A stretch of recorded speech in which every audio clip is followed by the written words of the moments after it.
नमस्कार बालमित्र मैत्रिणींनो, मी मंगला आवलगावकर. माझं मंगला आजीच्या धमाल गोष्टी नावाचं यूट्यूब चॅनल आहे आणि मी त्याच्यावर तुम्हाला गोष्टी सांगते, निरनिराळे प्रसंग सांगते, त्याच्यानंतर काही संस्कृत श्लोक सांगते, काही निवडक माहिती सांगते, असं सांगत असते मी. आणि मोठ्या माणसांसाठी सुद्धा काही अनुभव प्रसंग आणि ललित लेखासमेत वाचून दाखवते. तर आज आता मी एक सुंदर श्लोक सांगणार आहे बरं का तुम्हाला, आणि खूप छान श्लोक आहे तो. तर ऐका आता तो श्लोक.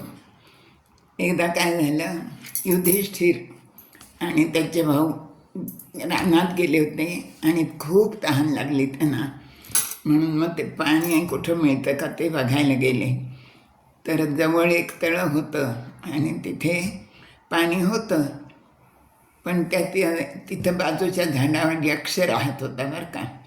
आणि त्याला न विचारताच पाणी घेतलं म्हणून नकुल, सहदेव, अर्जुन आणि भीम चौघेजण यक्षाच्या ह्याने मरून पडले ते शापाने.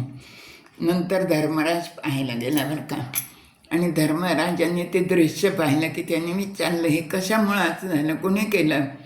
तर तो यक्ष समोर आला आणि त्यांनी सांगितलं की मी केलं, कारण माझ्या आज्ञेशिवाय हे माझ्या सरोवरातलं पाणी घेत होते म्हणून मी हे सगळं केलं आहे म्हणून.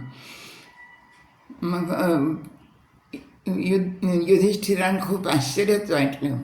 मग तो यक्ष म्हणाला, मी तुला प्रश्न विचारेन म्हणे, त्यांची जर तू उत्तरं बरोबर दिलीस सगळ्या प्रश्नांची तर मग मी यापैकी एकाला जिवंत करेन. धर्मराज म्हणाला, काही हरकत नाही, ठीक आहे. त्यांनी बरेच प्रश्न विचारले, त्यातलाच हा एक प्रश्न आहे बरं का. तर त्यांनी विचारलं यक्षाने की जगातलं सगळ्यात मोठं आश्चर्य कोणतं आहे?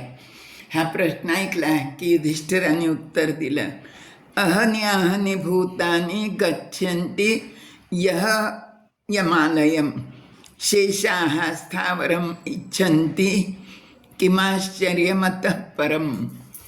तर काय ह्याचा अर्थ, अहनि अहनि भूतानि म्हणजे रोजच कोणी ना कोणी आपण मरताना पाहतो.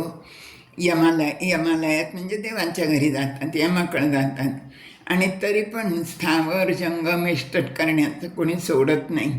याच्या इतकं आश्चर्य कुठलं आहे असा या श्लोकाचा अर्थ आहे. याच्या इतकी दुसरी आश्चर्याची गोष्टच नाही आहे, कारण एक दिवस आपल्याला सगळ्यांनाच इथलं सगळं सोडून जायचं आहे.